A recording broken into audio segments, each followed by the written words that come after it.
Bismillahirrahmanirrahim. Assalamualaikum warahmatullahi wabarakatuh. Selamat pagi anak-anak semua kelas 11 RPL ya. Video ini ditujukan untuk kalian yang ingin membahas lebih lanjut tentang basis data ya. Sampai ke pertemuan kita kali ini kita sudah melalui beberapa materi, mulai dari pengertian basis data, kemudian pengertian data dan informasi, kemudian mengenai keys, kemudian kita juga sempat menyimak tentang pemodelan basis data dan lain sebagainya.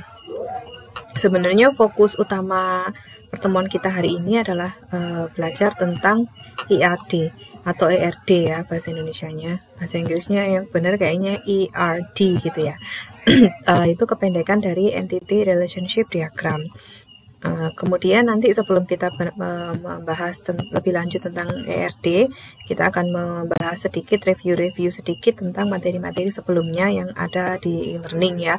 Kemarin kalian di awal semester 1 minggu pertama itu sudah melalui 10 lesson yang alhamdulillah itu sudah cukup banyak karena kita memempatkan seluruh materi basis data dalam 1 tahun ini ke 6 bulan yang nanti akan secara efektif akan hanya dilaksanakan kira-kira 4-5 bulan aja, mengingat semester depan akan ada sebagian dari kalian yang akan menjalankan PKL ya, sehingga kita sudah harus siap menjalani PKL itu dengan segala bekal-bekalnya.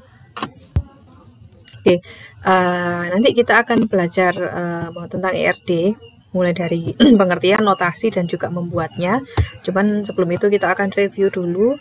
Yang pertama kita review tentang data dan informasi. Data ini adalah fakta mentahan atau unit informasi, seringkali numerik ya. Numerik itu artinya angka. 1, 2, 3, 10.000, 10,5 dan seterusnya, yang biasanya dikumpulkan melalui observasi. Observasi baik itu observasi oleh manusia maupun observasi yang dilakukan oleh mesin. Dalam pengertian yang lebih teknis, kalau kita ngomong ke teknis ya, data itu adalah seperangkat nilai variabel kualitatif atau kuantitatif tentang satu atau lebih orang atau objek. Misalnya kambing misalnya. Ada data kualitatif yang bisa diambil dari kambing. Misalnya kesehatannya bagaimana, penampilannya bagaimana. Apakah dia pernah punya riwayat sakit atau tidak, apakah dia disebut sehat atau disebut kurang sehat atau disebut sangat sehat dan seterusnya. Kemudian ada juga kuantitatifnya ini misalnya jumlah kambingnya berapa, usianya berapa, kan bisa dikuantitatifkan ya berupa angka. Usianya berapa, jumlah kambingnya berapa, jumlah kakinya berapa, jumlah giginya berapa, berat kambingnya berapa, dan seterusnya. Jadi itu adalah contoh salah satu objek. Kemudian ada yang dinamakan juga dengan datum atau data tunggal. Itu adalah nilai tunggal dari variabel tunggal. Variabel tunggal itu adalah variabel yang hanya satu dan memiliki satu nilai saja. Misalnya A, variabel dengan nama A dengan nilai 5 misalnya, A sama dengan 5, itu adalah contoh datum, sebuah variabel yang namanya A nilainya 5. Jadi kalau kasarannya data itu dia kumpulan fakta, misalnya berat badan seseorang, kemudian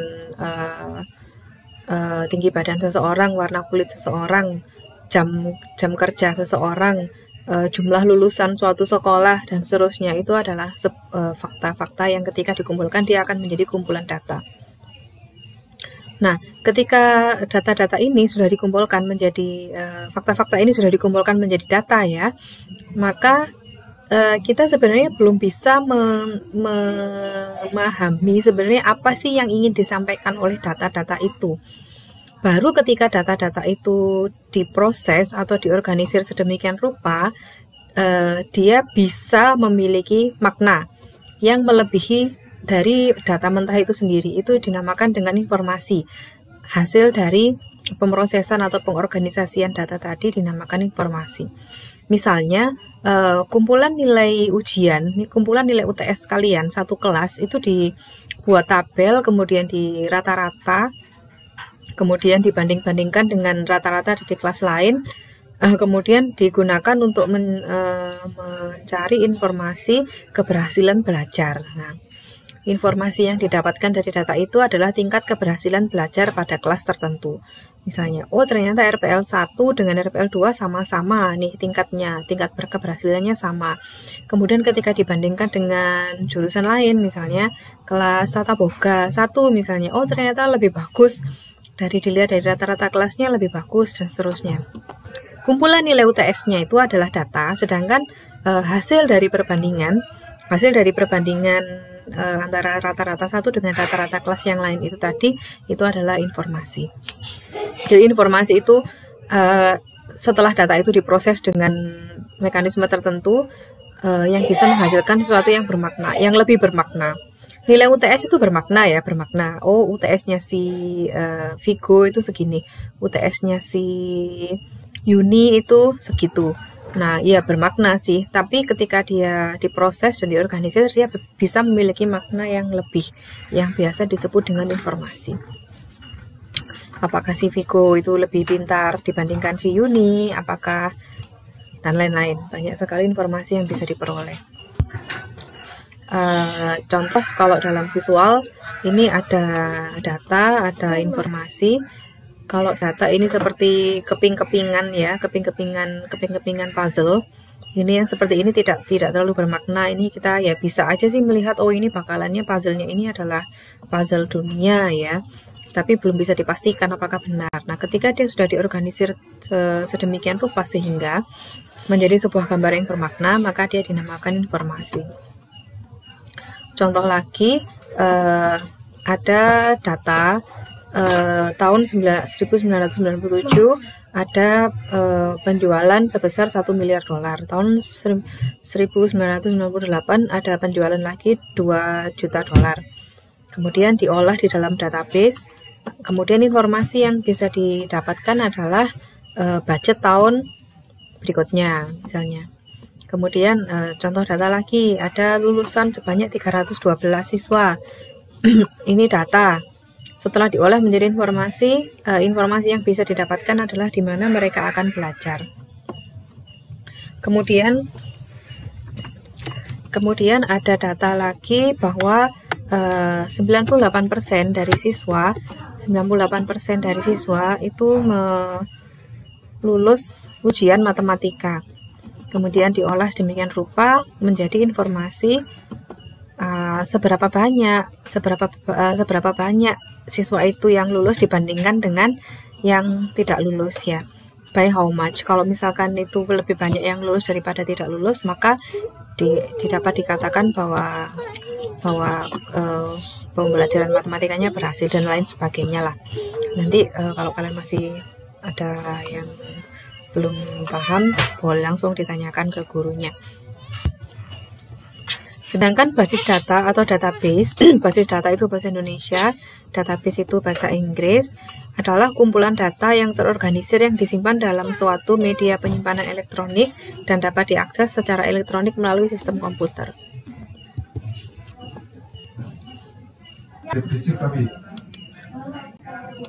Oke, sorry ada interupsi, saya ulangi. Basis data atau database itu adalah kumpulan data yang terorganisir ya, sudah diorganisir sedemikian rupa dan disimpan dalam suatu media penyimpanan elektronik ya. Kemudian dapat diakses secara elektronik juga melalui sistem komputer. Jadi kalau data-data itu tadi, kalau masih di atas kertas itu masih belum bisa dikatakan sebagai database. Tapi kalau dia sudah diorganisir dan disimpan dalam suatu media penyimpanan elektronik dan juga dapat diakses dan diolah melalui sistem komputer, dia bisa dinamakan sebagai database. Kemudian software yang digunakan untuk menyimpan dan mengolah data dan memberikan akses kepada pengguna database ya. Software yang digunakan untuk mengolah database, memberikan akses kepada pengguna database dan juga menyimpan itu dinamakan DBMS atau Database Management System. Ini contoh database ya. Ada DVD, ini adalah database rental DVD, ada DVD film-film ini, West Lion, Virgin Daisy, Uncut Suicide, Tracy Sider, Song Hedwig, Slacker, License, dan seterusnya. Kemudian ada data tentang tahun keluar film itu kapan, kemudian berapa menit durasinya, kemudian biaya penggantinya berapa, dan seterusnya. Ini contoh database sederhana, yang sangat sederhana, yang bisa diakses dan diolah di sistem komputer. Contoh-contoh software yang bisa digunakan untuk mengolah database adalah MySQL, Access, Oracle, PostgreSQL, DBase, FoxPro, SQLite, IBM DB2, LibreOffice Base, MariaDB, Microsoft SQL Server, dan seterusnya, banyak sekali. Nah, ini contoh-contoh yang bisa kalian pakai nanti kalau sudah mengelola database, tapi yang akan kita pakai di ini adalah MySQL. Lanjut, mungkin di lesson 1 sampai lesson 10 kalian juga sempat membaca apa yang dinamakan dengan entitas atau entity. Entitas itu adalah benda, orang, tempat, unit, objek, atau hal lain yang merepresentasikan data, dan data tersebut akan disimpan ke dalam DBMS. Kambing, sapi, orang, pembeli, penjual, komputer, mobil, apa saja yang merepresentasikan data sesuai dengan lingkup data yang akan kita kumpulkan itu dinamakan dengan entitas. Bisa saja berupa benda, proses, transaksi, dan sebagainya. Jual beli, peminjaman, itu kan transaksi ya. Pemeriksaan kalau dokter dengan perawat ya, dokter perawat adalah entitas. Kemudian ketika dokter perawat memeriksa pasien, itu ada proses pemeriksaan. Itu juga proses pemeriksaan itu bisa dibentuk sebagai entitas juga di dalam database. Kemudian ada dua macam ya entitas itu. Ada strong entity. Strong entity ini memiliki primary key dan keberadaannya tidak tergantung pada entitas lain. Contoh, siswa, penjual, pembeli. Tidak bergantung pembeli itu tidak tergantung kepada penjual. Jadi penjualnya nggak ada, pembeli bisa tetap ada, cuman dia nggak bisa beli, nggak masalah. Siswa juga tidak tergantung oleh entitas yang lain. Sedangkan weak entity memiliki foreign key. Ini kebalik ya, yang benar adalah foreign. Mungkin kalian sudah sempat baca di e-learning. Foreign key dan keberadaannya tergantung pada entitas lain. Contoh transaksi pembelian. Transaksi pembelian tidak akan terjadi jika tidak ada entitas penjual dan entitas pembeli. Ya, kemudian contoh proses belajar. Proses belajar mengajar tidak akan terjadi jika tidak ada siswa dan guru. Siswa dan guru itu adalah entitas-entitas strong, sedangkan proses pembelajarannya itu adalah entitas lemah atau weak entity. Kemudian ada atribut. Setiap entitas terdiri dari beberapa atribut. Contohnya entitas karyawan, maka akan memiliki atribut nama karyawan, alamat, dan ID. Atribut adalah nilai-nilai yang mendefinisikan karakteristik dari sebuah instans. Instans itu adalah turunan dari entitas. Oke, biar kelihatan ya. Atribut adalah nilai-nilai yang mendefinisikan karakteristik dari sebuah instans. Instans itu adalah turunan dari entitas. Kalau kita gambarkan ya, apa itu instan? Kita contohkanlah. Oke, ada entitas siswa. Siswa itu ada instansnya. Instans 1 misalnya adalah Isya.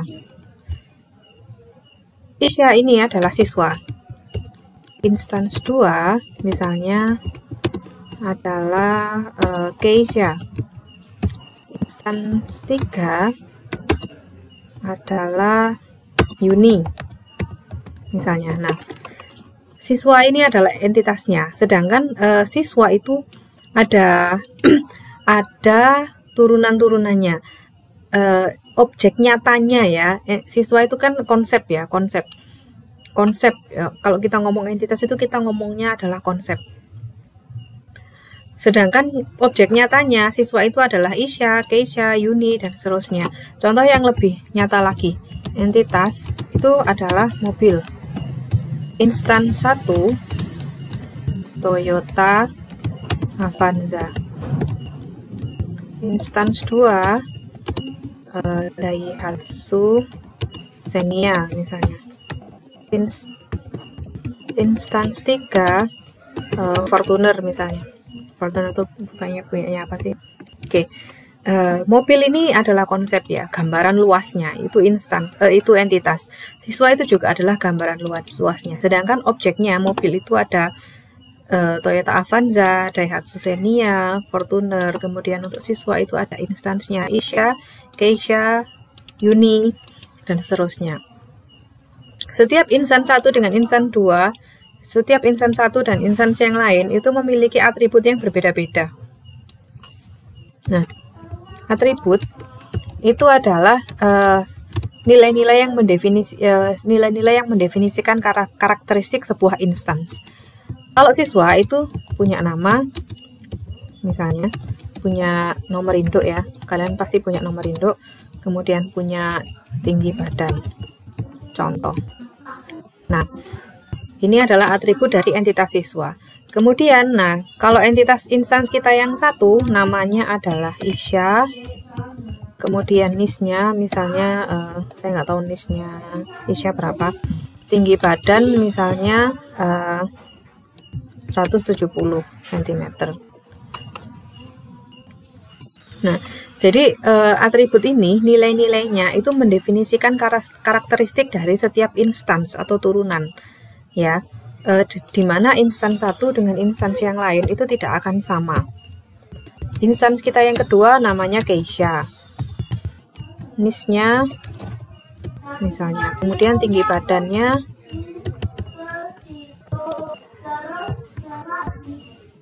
misalnya. Nah, instans 1 dengan instans 2 berbeda atribut, nilai atributnya sama, punya nama, punya NIS, punya tinggi badan. Atribut setiap instans itu akan selalu sama dengan atributnya entitas ya. Kalau di entitas siswa itu ditentukan bahwa atributnya adalah nama, NIS, tinggi badan, maka instansnya juga memiliki karakteristik yang sama. Hanya saja ada nilainya, atributnya ada nilainya. Nah, nilai itulah yang mendefinisikan karakteristik dari setiap instans. Antara Isya dengan Keisha itu berbeda karakteristiknya, mulai dari namanya beda, NIS-nya beda, tinggi badannya beda. Begitu pula dengan Uni, kemudian begitu pula dengan entitas mobil, atributnya, contoh kalau mobil atributnya bisa warna, nomor, plat nomor ya, jumlah roda, contoh, nomor rangka, nomor mesin misalnya, dan seterusnya.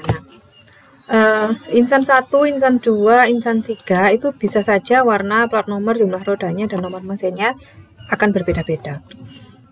Nilai dari warna, apakah merah, apakah hijau, kuning, biru, kemudian nilai dari nomor plat, kemudian nilai dari jumlah roda, dan nilai dari nomor mesin itu akan mendefinisikan karakteristik dari masing-masing instans. Seperti itu ya. Kemudian atribut itu ada beberapa macam. Yang pertama adalah simple atribut. Simple atribut itu adalah atribut yang tidak bisa dipecah-pecah lagi. Contoh nama depan. Nama depan itu nilainya pasti nggak bisa dipecah lagi. Ya sudah, nama depan. Nama itu kan terdiri dari nama depan, nama tengah, nama belakang. Nama depan itu satu atribut yang tidak bisa dipecah-pecah lagi. Begitu pula nama tengah, begitu pula nama belakang. Contoh lain, warna. Warna itu tidak bisa dipecah lagi. Nilainya cuma bisa satu dan tidak bisa dibagi. Kemudian ada composite atribut. Composite atribut ini adalah atribut yang masih bisa dipecah-pecah menjadi beberapa simple atribut. Contohnya adalah alamat. Alamat itu terdiri dari nomor rumah, jalan, kode pos, provinsi, dan lain sebagainya. Nomor rumah ini bisa menjadi atribut sendiri, jalan juga bisa menjadi atribut sendiri, kode pos juga bisa menjadi atribut sendiri, provinsi juga bisa menjadi atribut sendiri. Tapi semuanya ini bisa digabung menjadi satu atribut composite. Kemudian ada derived atribut, adalah atribut yang merupakan hasil perhitungan dari nilai atribut lain. Contoh, atribut umur atau usia. Atribut usia ini merupakan hasil perhitungan dari atribut tanggal lahir. Jadi ada atribut tanggal lahir, isinya misalnya 27 Januari 2001, kemudian usia itu bisa dihitung dari atribut itu. Kira-kira kalau 27 Januari 2001, usianya berapa? Usianya 20 tahun berarti ya. Itu derive atribut. Kemudian contoh ya. Entity itu adalah ini, customer. Seluruh tabel ini adalah satu entitas. Jadi kalau dalam basis data, entitas itu dalam bentuk aslinya diterjemahkan ke dalam sebuah tabel. Entity customer. Ini seluruhnya adalah entity customer, ini diberi judul customer. Atribut itu kalau dalam database ya, bentuk nyatanya aslinya itu dapat diterjemahkan menjadi kolom. Jadi atribut dari customer itu ada nomor customer, nama belakang, nama depan, alamat, kota, state atau provinsi ya, bisa provinsi, negara bagian, kemudian kode pos. Ini adalah atribut dari customer. Instance itu kalau dalam objek nyatanya, dalam database itu dibentuk sebagai sebuah baris data atau satu record. Bisa juga dinamakan record, R-E-C-O-R-D, record. Instance yang pertama, customer ID 001, nama belakang Snert, nama depan Mortimer, alamatnya di General Delivery, kotanya Tampa, state-nya FL, kode posnya 33647. Instance yang kedua, 0002, customer ID-nya, nama belakangnya Fog, nama depannya Bob, address-nya di 567 Fog Lane, city-nya di Omaha, state-nya di NE, kode posnya di 32405. Jadi saya ulangi, entitas itu adalah ini, seluruh tabel ini adalah satu entitas customer di sini yang dipakai. Atribut itu kalau dalam objek nyatanya di database itu dibentuk ke dalam sebuah kolom, bukan sebuah sih, bisa banyak. Dibentuk ke dalam kolom-kolom yang mendefinisikan dari entitasnya customer. Kalau customer berarti atributnya bisa nomor customer ID, nama, alamat, kota, state, kemudian kode pos. Misalnya entitas buku, maka atributnya judul buku, pengarang, tahun terbit, dan sebagainya. Kemudian kita bahas sedikit lagi tentang relasi. Hubungan antar entitas. Jadi satu entitas satu dengan entitas yang lain itu bisa saling berhubungan. Hubungannya ada 3 macam. Ada one to one atau satu ke satu, ada one to many atau satu ke banyak, ada many to many, banyak ke banyak ya. One to one, satu record atau satu instance ya, satu baris data pada entitas A berhubungan dengan satu dan hanya satu record pada entitas B. Contoh, one passport, one person. Jadi kalau ada entitas berupa paspor, dia hanya bisa dimiliki oleh satu orang dan satu orang hanya bisa memiliki satu paspor. Itu adalah contoh relationship one to one. Contoh yang kedua, husband and wife, suami dan istri. Umumnya husband itu memiliki satu wife dan wife hanya memiliki satu husband. Contoh untuk relasi one to one. Kemudian relasi yang berikutnya adalah one to many atau bisa dibalik juga relasi many to one. Bolak-balik nggak masalah. Satu record pada entitas A berhubungan dengan banyak record di entitas B. Contoh mother sama children. Satu ibu bisa memiliki beberapa anak. Itu ya. Mother, children. Kemudian contohnya country dan cities. Satu negara itu memiliki banyak kota. Itu adalah contoh relasi one to many. Nah, kemudian ada relasi many to many. Banyak rekor di entitas A berhubungan dengan banyak rekor di entitas B. Contoh, manusia dengan mobil. Satu mobil bisa dimiliki oleh beberapa orang. Bolehkah? Boleh, dalam kasus ini boleh.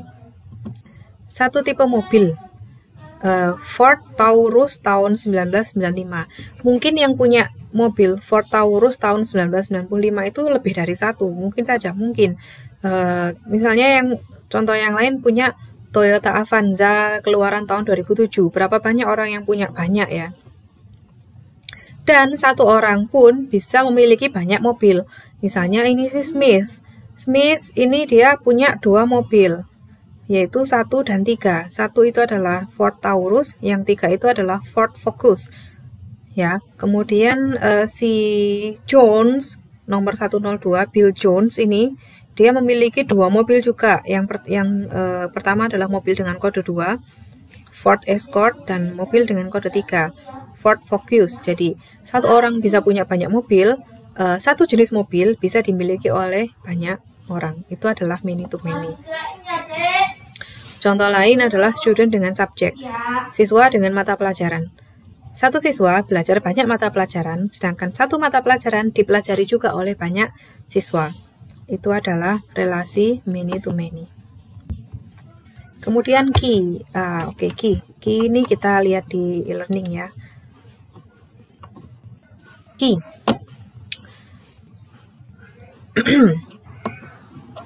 Nah, key itu adalah bagian dari tabel yang akan digunakan untuk mengidentifikasi antara satu instans dengan instansi yang lain. Kamu perhatikan di sini dalam tabel ini, tabel data mahasiswa, ada nomor induk mahasiswa, nama, tanggal lahir, nomor KTP, tempat lahir, dan kode jurusan.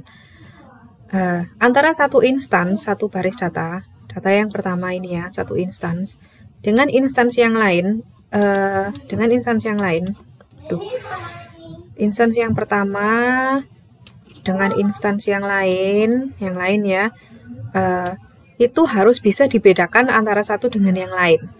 Nah, salah satu cara untuk membedakan satu instansi dengan instansi yang lain adalah menggunakan atribut key. Yang ini harus ada di semua tabel, di semua entitas itu harus ada atribut key. Contoh jenis key yang pertama adalah kandidat key. Kandidat key ini adalah satu atau beberapa kolom dalam tabel atau satu atau beberapa atribut dalam entitas yang bisa mengidentifikasi tiap baris dari tabel tersebut. Contoh dari sini, yang menjadi kandidat key adalah nomor induk dan nomor KTP. Kenapa? Karena nomor induk antara satu mahasiswa dengan mahasiswa yang lain itu pasti beda. Begitu pula dengan nomor KTP, antara satu mahasiswa dengan mahasiswa yang lain itu pasti beda, nggak ada yang sama. Sehingga nomor induk ini dan nomor KTP ini sama-sama bisa dipakai untuk membedakan satu instans dengan instansi yang lain. Loh, kenapa kok nggak nama? Karena nama itu bisa sama. Dalam satu entitas itu mungkin yang namanya Siti itu bisa banyak, sehingga Siti yang mana kan bingung bedanya, Siti yang mana ya, apa Siti yang ini apa Siti yang itu akan ambigu. Begitu pula tanggal lahir itu bisa jadi ada beberapa mahasiswa yang lahir di hari yang sama. Tempat lahir bisa saja beberapa mahasiswa lahir di kota yang sama. Kode jurusan apalagi, satu jurusan itu kan banyak mahasiswa. Jadi beberapa mahasiswa pasti memiliki jurusan yang sama. Iku lo area elektro sing endi kan akeh area elektro gitu ya. Sama pula tempat lahir. Iku lo anak yang lahir di Jakarta. Wah, padahal anak yang lahir di Jakarta itu jutaan. Tapi kalau kamu ngomongnya, oh itu lo yang nomor induknya 101 401 030. Oh, pasti namanya adalah Alex Ferdinand dengan tanggal lahir sekian, dengan nomor KTP sekian, lahir di mana, kode jurusan ilmu komputer.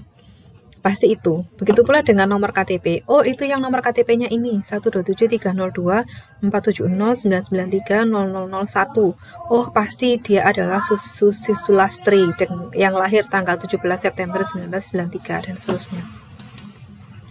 Maka name, nomor induk, dan nomor KTP ini dia disebut sebagai kandidat key. Satu atau beberapa kolom dalam tabel yang bisa mengidentifikasi tiap baris dari tabel itu. Itu kandidat key. Kemudian primary key. Nah, dari kandidat key itu harus dipilih salah satu yang akan digunakan sebagai kunci utama atau primary key. Nah, tadi kan kandidatnya NIM dan nomor KTP. Nah, dari kedua ini ditimbang-timbang, dipikirkan kira-kira mana ya yang paling pas gitu. Yang paling pas kalau datanya adalah data mahasiswa, yang paling pas adalah nomor induk. Kenapa nggak pakai KTP, Bu? Apakah bisa pakai KTP? Bisa. Tapi nggak pas. Kecuali kalau misalkan datanya itu adalah data DPT ya, daftar pemilih untuk pemilu itu misalnya. Itu bisa pakai nomor KTP, relevan kalau itu. Atau data vaksinasi misalnya, bisa pakai nomor KTP. Tapi kalau data mahasiswa itu lebih cocok menggunakan nomor induk mahasiswa. Jadi satu atribut ini, name ini, itu ditetapkan sebagai primary key. Jadi primary key itu kunci utama ya, satu atribut dalam satu entitas yang berfungsi untuk membedakan satu instance dengan instansi yang lain. Satu saja, kalau candidate key bisa ada banyak. Kemudian ada yang namanya foreign key. Foreign key ini ketika ada relasi antara entitas satu dengan entitas yang lain, maka untuk mereferensikan atau menerjemahkan relasi itu ke dalam database, biasanya dibuatlah sebuah foreign key. Foreign key itu adalah key yang berasal dari entitas lain. Makanya dia dinamakan foreign, asing ya, atau kunci tamu. Contoh ini dua tabel ini. Yang pertama adalah tabel data mahasiswa, yang kedua adalah tabel jurusan. Mahasiswa ada Alex, Joko, Susi, Suparman, Tania, Aprilia. Kemudian kamu amati di terakhir ya, di kolom terakhir. Ada kode jurusan. Alex itu kode jurusan 14, Joko kode jurusan 05. Nah, kode jurusan ini adalah foreign key karena dia berasal dari tabel jurusan. Tabel jurusan ada kode jurusan, nama jurusan sama alamat. Kode 01 itu teknik mesin, kode 02 itu teknik arsitektur, kode 10 itu matematika, kode 14 itu ilmu komputer.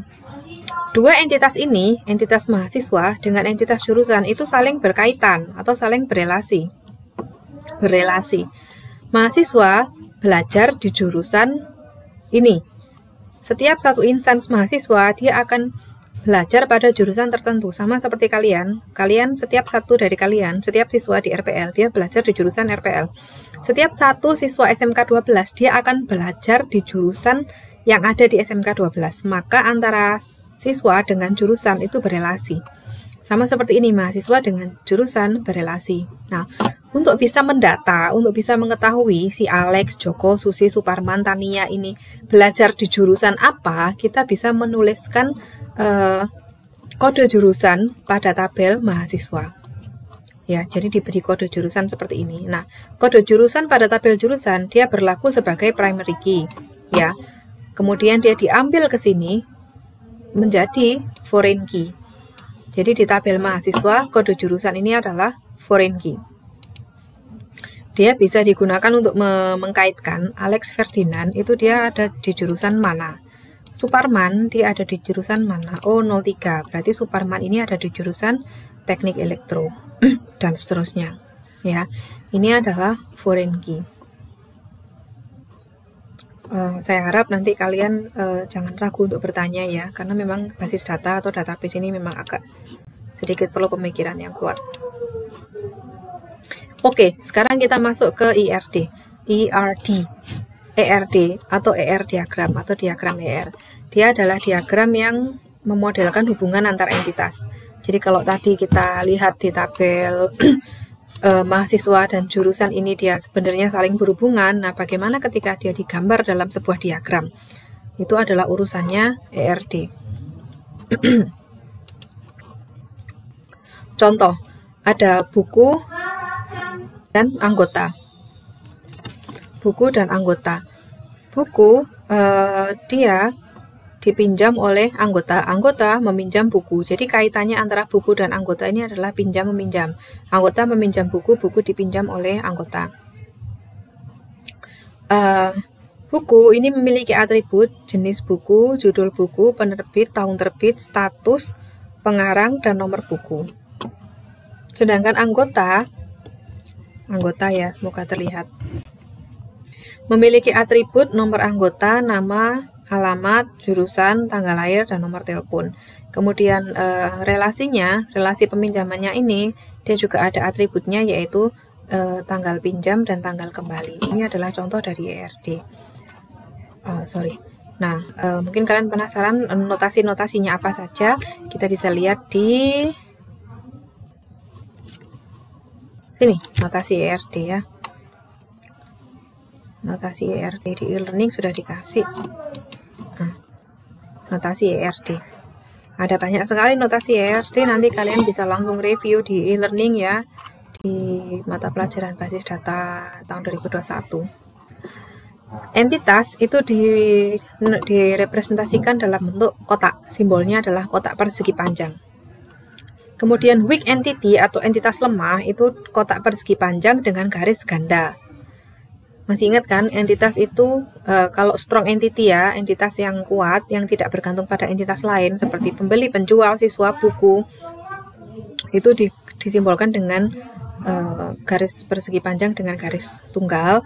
Kalau yang entitas lemah itu adalah entitas yang hanya bisa ada jika entitas lain ada, jadi bergantung pada entitas lain atau lemah.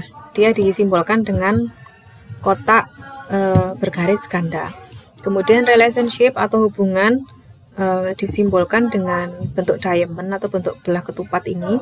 Kemudian identifying relationship yang lemah itu disimbolkan dengan belah ketupat dengan garis ganda. Kemudian atribut itu dengan oval. Kemudian atribut kunci, primary key ataupun foreign key itu disimbolkan dengan oval, tapi nama key-nya dikasih underline ya, garis bawah. Kemudian kalau wiki atribut atau kunci yang lemah, contohnya nomor KTP tadi di tabel mahasiswa itu kan key-nya kan kita kasih nomor induk kan. Nah, nomor KTP-nya dipakai apa? Nomor KTP-nya bisa dibuat menjadi wiki atribut atau atribut yang tidak terpilih, lemah.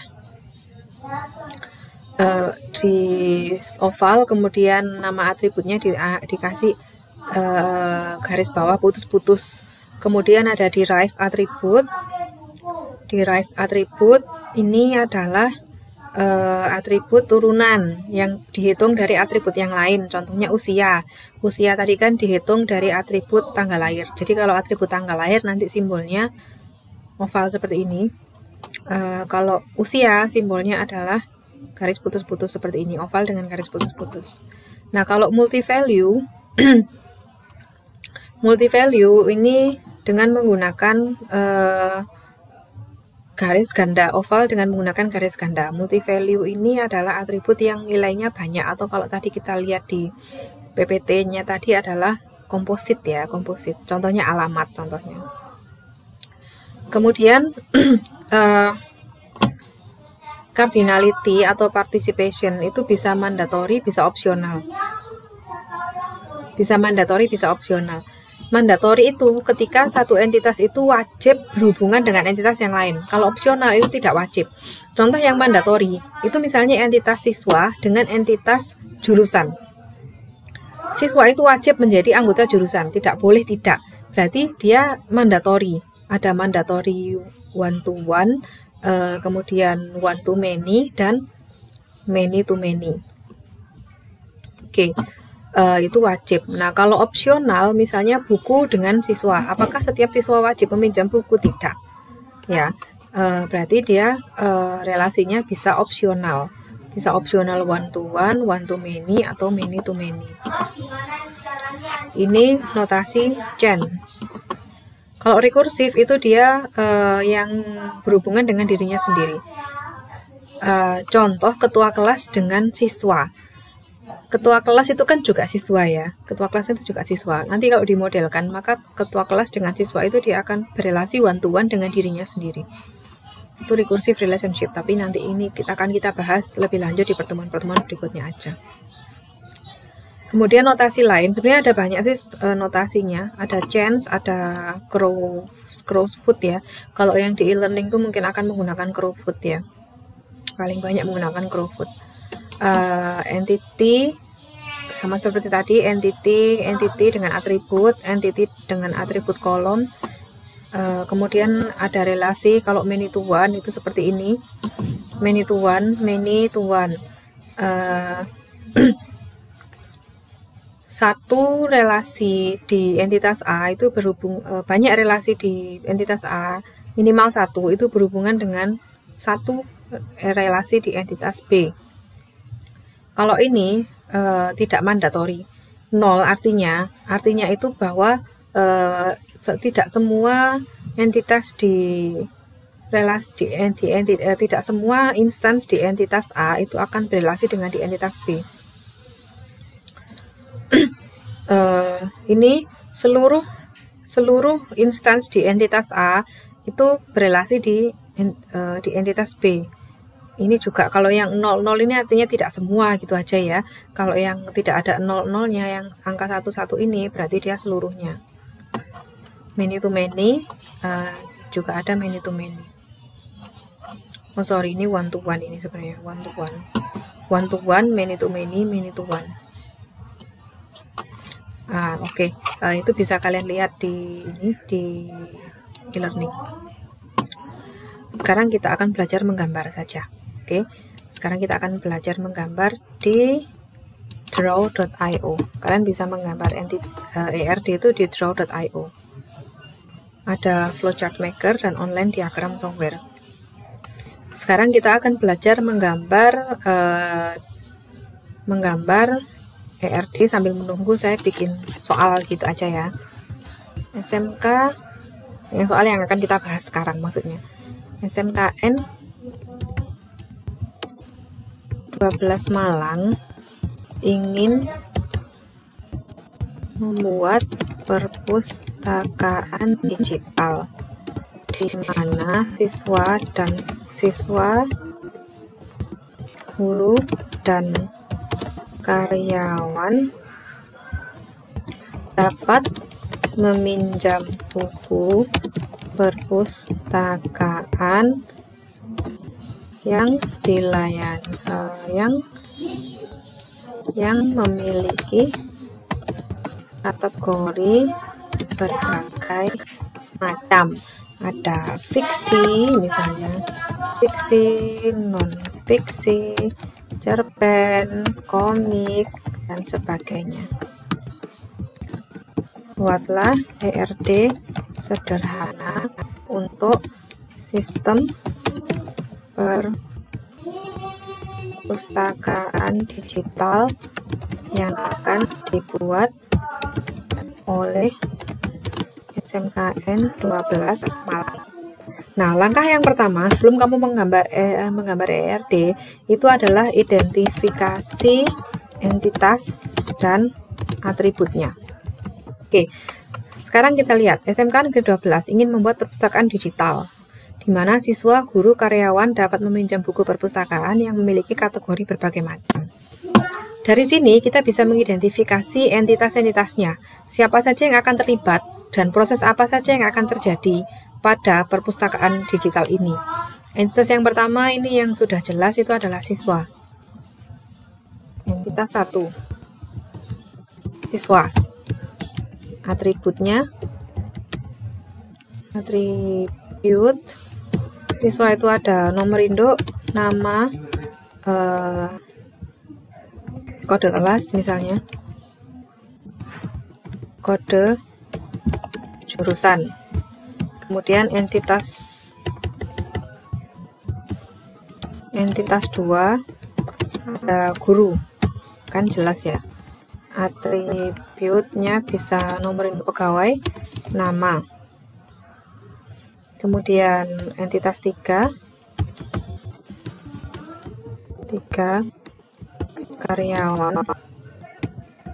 Atributnya bisa nomor induk karyawan, nomor karyawan, kemudian nama. Kemudian entitas 4 buku. Oke.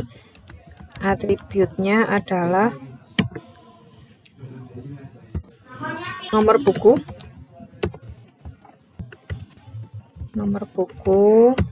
kenapa harus ada NIS, kenapa harus ada NIS, NIP, nomor karyawan, nomor buku? Karena seperti yang kita bahas tadi, bahwa setiap entitas itu harus ada key, primary key, yang berfungsi untuk mengidentifikasi satu instance dengan instance yang lain. Kalau siswa itu bisa dilihat dari nomor induk, beda-beda pasti. Guru dari NIP. Karyawan bisa kita kasih nomor karyawan. Buku bisa kita kasih nomor buku. Buku satu dengan buku lain itu pasti beda. Atribut dari buku yang lain itu bisa ada judul, pengarang, tahun terbit, Kemudian apa ya, judul, pengarang, tahun terbit, lalu bisa ada penerbit. Oke, penerbit. Kemudian entitas yang keempat, entitas yang kelima adalah kategori buku. Kategori, atributnya kode kategori. Nah, kategori itu gimana Bu ngasih ininya? Kalau misalkan di situ tidak ada atribut yang bisa dipakai untuk primary key, kamu harus membuatnya. Jadi kategori buku kan ada fiksi, non fiksi, cerpen, komik, koran, kamus, atlas, dan lain sebagainya. Terus bagaimana ini kan untuk satu kategori dengan kategori yang lain kan tidak bisa dibedakan ya. Harus dibuat primary key tambahan, bisa berupa nomor urut. Kalau kalian di kelas kan ada nomor absen kan juga bisa dipakai tuh. Contoh yang di sini yang saya pakai adalah kode kategori. Nah, cukup ini dulu.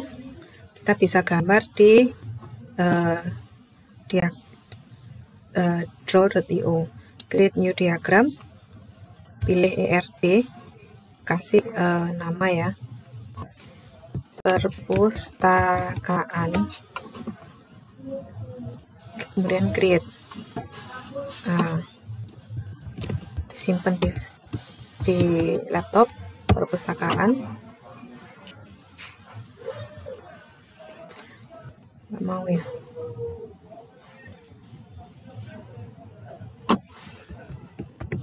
Perpustakaan. Yes. Oke. Sekarang di sini sudah ada ERD fisikal, itu yang bisa kamu hapus. Sekarang kita buat entitas-entitasnya. Tadi ada berapa entitas nih? Ada 5. Kita buat entitas 1, entitas 2, entitas 3, entitas 4, entitas 5. Oke. Kemudian yang pertama, diklik 2 kali, siswa. Bisa dibesarkan ini ukurannya jadi 18 misalnya. Klik 2 kali, guru. Kemudian titik 2 kali lagi, buku.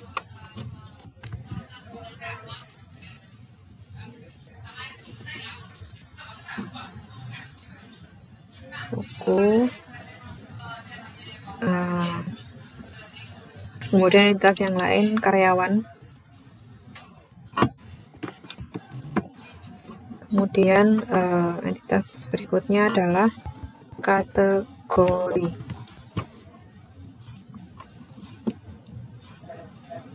Oke. Nah, siswa, guru, karyawan, kita atur ya. Buku, kategori di sini. Karena nanti kita atur sedemikian rupa karena nanti siswa, guru, dan karyawan itu akan meminjam buku, kemudian buku itu dia akan memiliki kategori. Jadi relasinya akan seperti itu. Sekarang kita kasih atribut. Ya, atribut tadi simbolnya adalah oval.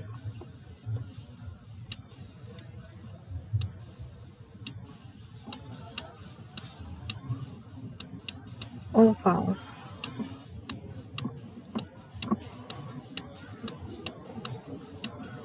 Siswa tadi ada berapa atribut nih? 4.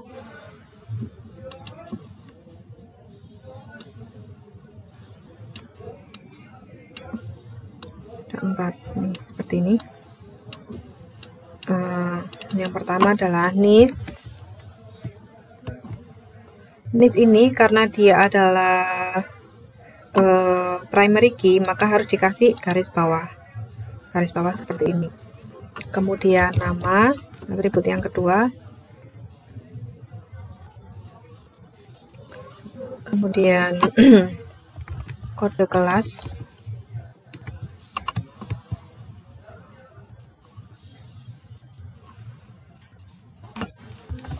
Kode jurusan. Nah, oke. sekarang bisa kita kasih garis.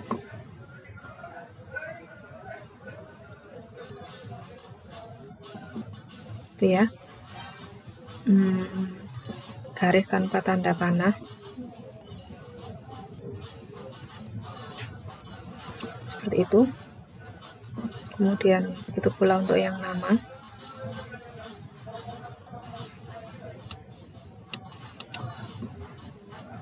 Kemudian untuk nomor induk NIS. Oke. Lalu guru. Jadi ada berapa atribut guru tadi? Ada 2 atribut. Ini ya. Atribut yang pertama adalah NIP. NIP ini tadi dia primary key sehingga harus dikasih underline. Kemudian yang kedua adalah nama.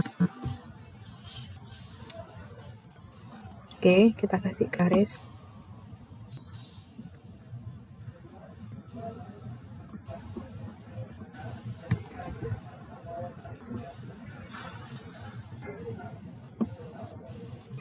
Ini, kemudian untuk nama juga dikasih garis. Oke, sekarang entitas kita yang berikutnya adalah karyawan. Tadi ada berapa atribut? Ada nomor karyawan ya. Karyawan. Begini, kemudian ada nama.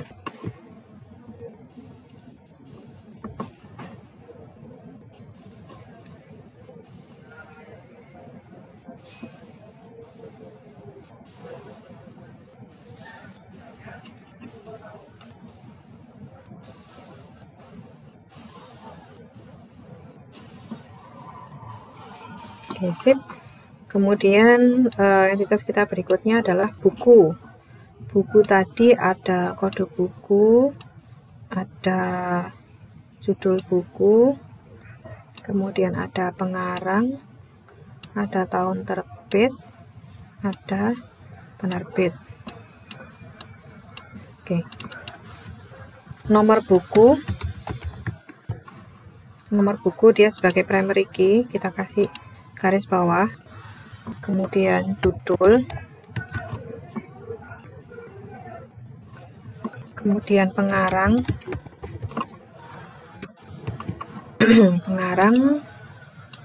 gini, kemudian tahun terbit,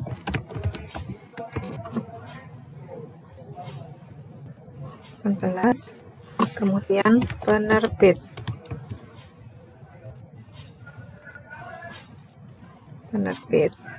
Oke, kita kasih garis.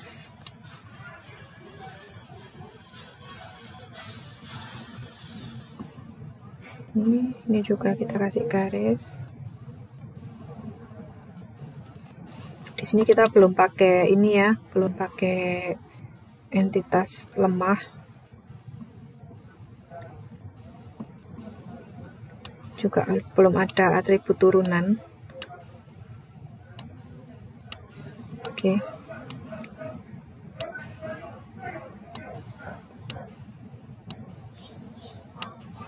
Nah, ini buku. Ini sampingnya kita kasih kategori. Kategori tadi ada nomor kategori sama nama kategori. Nomor kategori primary key, jangan lupa dikasih underline, kemudian nama kategori. Dibesarkan.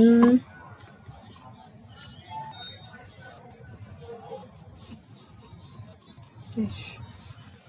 18. Kita kasih seperti ini.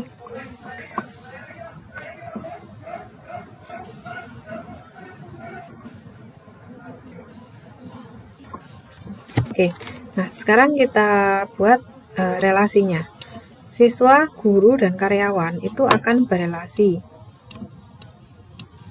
Ini ya, kasih tempat untuk relasi. Relasi simbolnya adalah diamond. Relasinya ini siswa, guru, karyawan, dia meminjam buku. Ya, kita kasih di sini.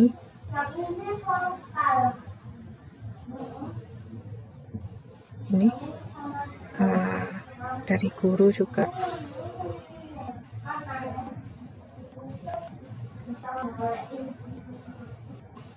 Nah, dari karyawan dia juga boleh pinjam, boleh.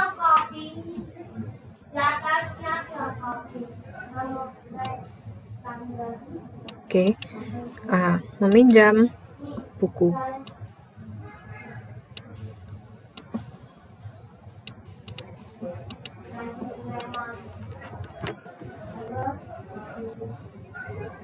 Oke. Nah, sekarang relasi ini kita analisa lagi. Ya, analisa lagi. Apakah relasi ini mandatori? Yang pertama, apakah relasi ini mandatori atau opsional? Apakah wajib? Mandatori itu wajib. Apakah opsional? Opsional itu artinya tidak wajib. Apakah siswa wajib meminjam buku? Apakah buku wajib dipinjam siswa? Ataukah apakah guru wajib meminjam buku? Ataukah buku wajib dipinjam guru?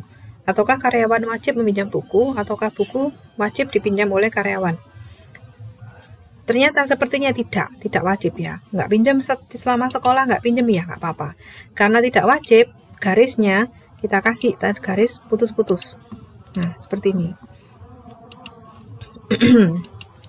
Putus-putus. Oke. Kemudian buku juga tidak wajib dipinjam. Sehingga garisnya bisa kita kasih putus-putus juga. Kemudian apakah relasi antara siswa dan buku ini one to many, one to one, atau many to many? Kalian lihat, setiap satu siswa bisa pinjam berapa buku? Kan bisa pinjam banyak ya. Kemudian setiap satu buku apakah bisa dipinjam oleh banyak siswa? Dilihat dari nomor bukunya. Apakah satu nomor buku yang sama itu bisa dipinjam oleh banyak siswa? Buku itu bisa sama. Misalnya buku bahasa Indonesia kelas 10 misalnya. Bisa ada banyak sekali eksemplarnya, tapi pasti nomornya berbeda-beda. Nah, apakah satu nomor yang sama itu bisa dipinjam oleh banyak siswa? Kan tidak. Tapi satu siswa itu bisa meminjam buku lebih dari satu. Ya, dengan menggunakan nomor yang sama. Tidak, ya atau tidak. Satu siswa itu bisa meminjam beberapa buku. Bisa. Tapi kalau nomornya sama juga nggak bisa. Tapi dia setiap satu siswa bisa meminjam banyak buku. Setiap satu buku, apakah bisa dipinjam oleh banyak siswa? Tidak. Berarti siswa bisa meminjam banyak buku. Buku tidak bisa dipinjam oleh satu buku, tidak bisa dipinjam oleh banyak siswa. Begitu pula guru. Setiap satu guru bisa meminjam banyak buku. Setiap satu karyawan juga bisa meminjam banyak buku. Tapi satu buku hanya bisa dipinjam oleh satu siswa. Satu buku juga hanya bisa dipinjam oleh satu guru. Satu buku juga hanya bisa dipinjam oleh satu karyawan. Nggak mungkin apakah bukunya satu buku itu mau disobek kemudian dipinjam bersama-sama juga nggak bisa. Sehingga relasinya kalau dari sini ke sini, dari siswa ke buku itu adalah one to many. Satu siswa bisa meminjam banyak buku. Guru dan buku juga one to many. Satu ke banyak. Karyawan juga one to ke buku adalah one to many.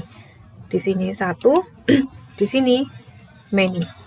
Nah, karena one to many, di sini satu ya, karena di sini satu, kita kasih ujungnya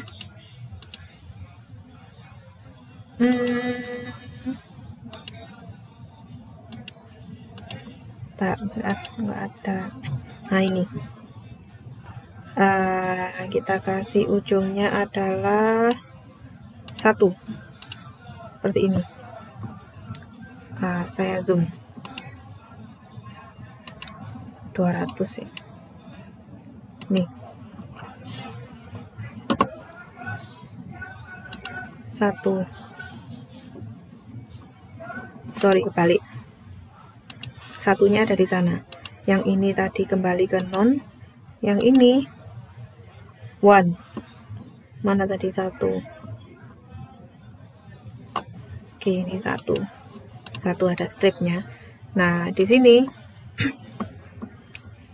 ini ujung yang sini itu many. Many simbolnya adalah ini. Oke, seperti ini. Begitu pula dengan ini dikasih simbol yang di sini dikasih simbol 1.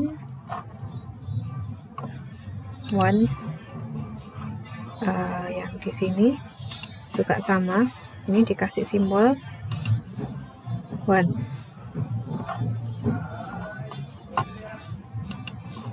1. Oke. Itu untuk siswa dengan buku, guru dengan buku, kemudian karyawan dengan buku. Oh ya, ini lupa. Ini nomor karyawan. Ini dia harus underline karena dia adalah primary key. Oke.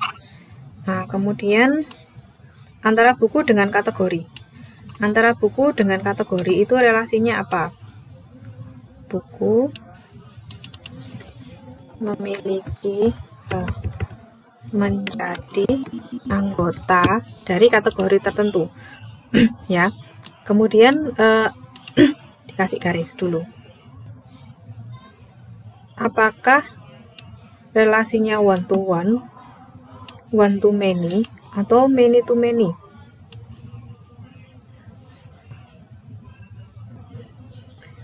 Apakah one to many, atau many to many? Bisa kita lihat dari setiap satu buku, apakah bisa menjadi beberapa kategori? Apakah setiap satu buku itu bisa menjadi anggota dari beberapa kategori? Tentu saja tidak ya. Kalau apakah satu buku itu bisa menjadi buku fiksi atau buku non fiksi sekaligus? Kan tidak mungkin ya. Kalau fiksi ya fiksi, kalau non fiksi ya non fiksi. Kalau apakah dia bisa menjadi komik dan atlas sekaligus dalam waktu yang bersama-sama? Tidak mungkin. Pasti kalau atlas ya atlas, kalau kamus ya kamus, gitu ya, komik ya komik. Tapi kategori, apakah fiksi itu hanya mengandung satu buku? Kan tidak. Buku fiksi pasti ada banyak. Kemudian apakah atlas itu hanya akan mengandung satu buku? Tidak. Pasti atlas itu juga akan ada banyak. Sehingga dari sini satu kategori bukunya banyak. Ya. Satu kategori memiliki anggota banyak buku. Kemudian apakah relasinya mandatori atau opsional? Apakah setiap buku itu pasti menjadi anggota dari kategori? Kan pasti ya. Setiap buku pasti ada kategorinya. Karena pasti, maka ini dia seharusnya double, tapi nggak apa-apa satu garis gini juga nggak apa-apa sama. Nah, kemudian ini satu di sini. Satu kategori banyak buku. Satu kategori banyak buku. Oke, ini sudah jadi. Nah, ini adalah ERD sederhana sesuai dengan soal yang tadi kita buat sendiri. Nanti kalian harus ditata dengan yang lebih rapi ya. Jangan lupa dipraktekkan. Dan untuk materi bisa dibaca lebih lanjut di e-learning yang lebih banyak materi bahan bacaan. Kemudian jika ada yang kurang jelas, kalian harus bertanya. Jangan sungkan-sungkan bertanya ya. Oke, anak-anak kita sudah mengenal ERD dan juga sudah belajar membuat ERD sederhana. Di pertemuan berikutnya kita masih akan membahas pemodelan data ERD ya. Tapi nanti kita akan menganjak ke pemodelan logical, fisikal, dan konseptual, logical, dan fisikal ya. Jadi kita akan memodelkan lebih lanjut. Dan kita juga akan bicara tentang relasi-relasi secara lebih lanjut. Terima kasih. Assalamualaikum warahmatullahi wabarakatuh.